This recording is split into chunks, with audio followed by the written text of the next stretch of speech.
let's go to Victoria's Secret now. Victoria's Secret is getting rid of the Angels, and they're replacing it with Megan Rapinoe, the lesbian soccer player, and who Dan Carney went once as her for Halloween, and he looks like her. But you can't do that now anymore. That'd be a bit upset about that probably. Victoria's Secret has signed Soccer World Cup winner Megan Rapinoe and actress Priyanka Chopra Jonas. Oh, she's married to Nick Jonas or one of the Jonases. Joe Jonas, maybe.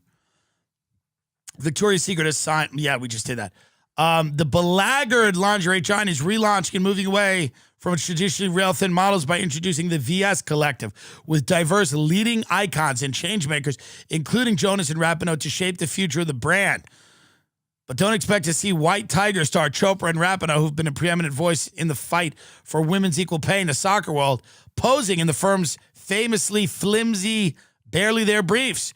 We are told they're both being hired as spokeswomen and will instead appear on a podcast and in marketing materials for the recovering brand. So Victoria's Secret is not doing well as a brand, supposedly.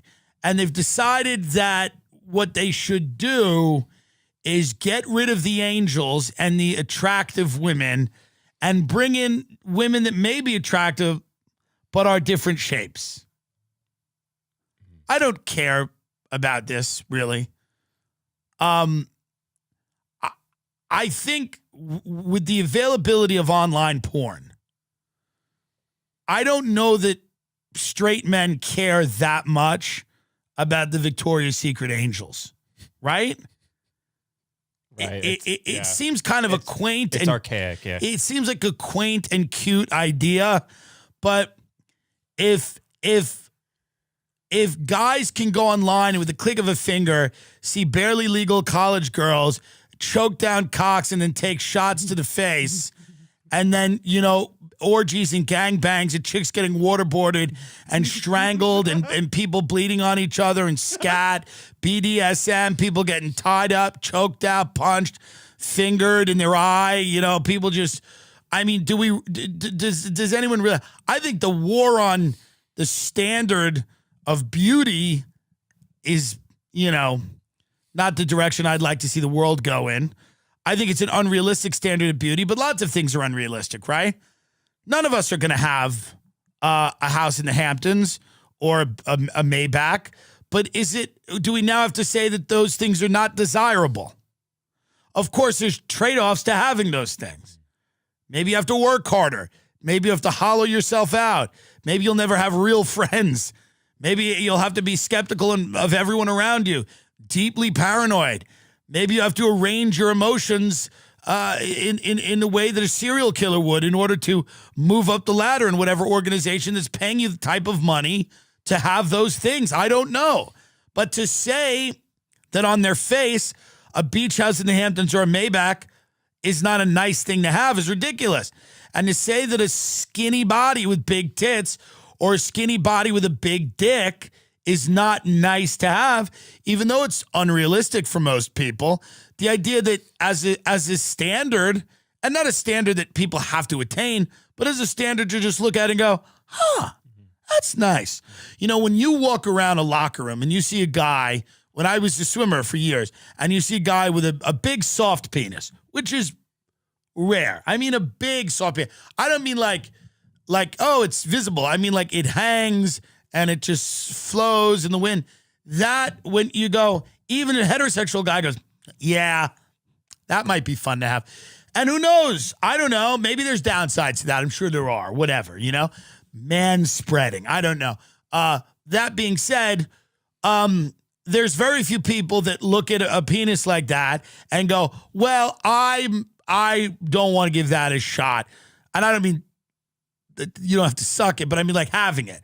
Most people look at a penis like, when a woman sees another woman who's thin and has big tits, perky tits, you go, I would like to take that for a spin for a week. Go, you know what? I'd like to look like that for a little bit. Let's see what it's like. It's the truth.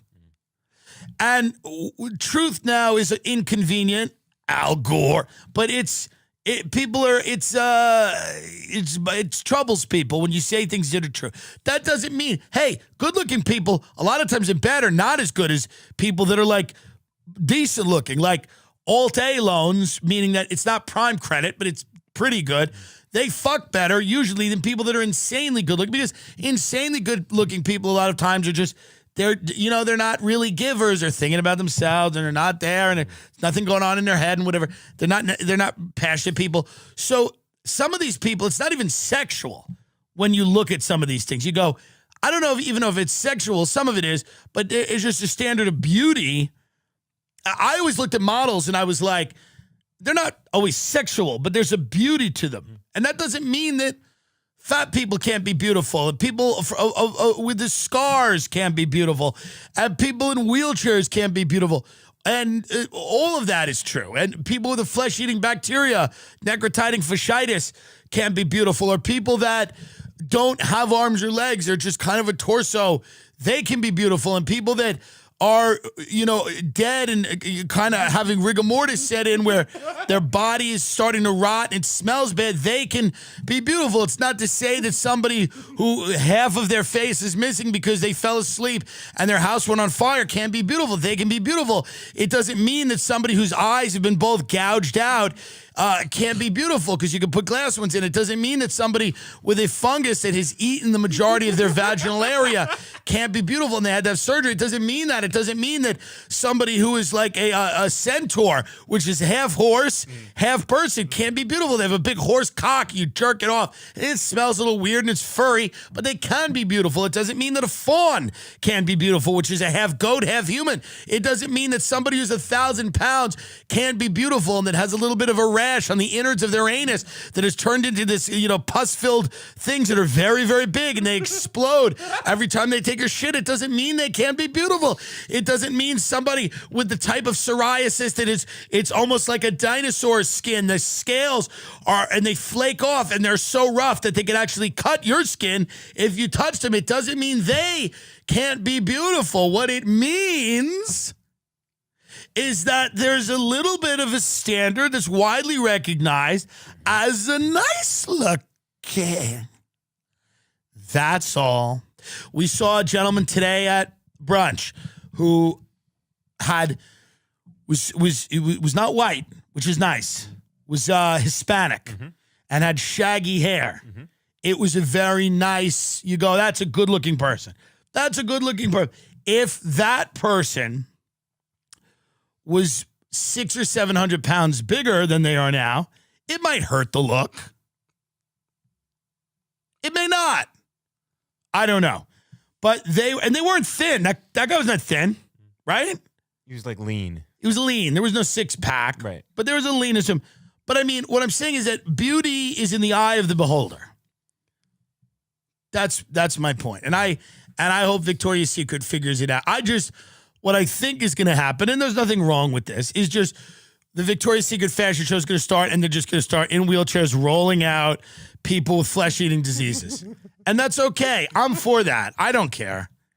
I'm for that. This affects me not at all. It affects Hunter Biden.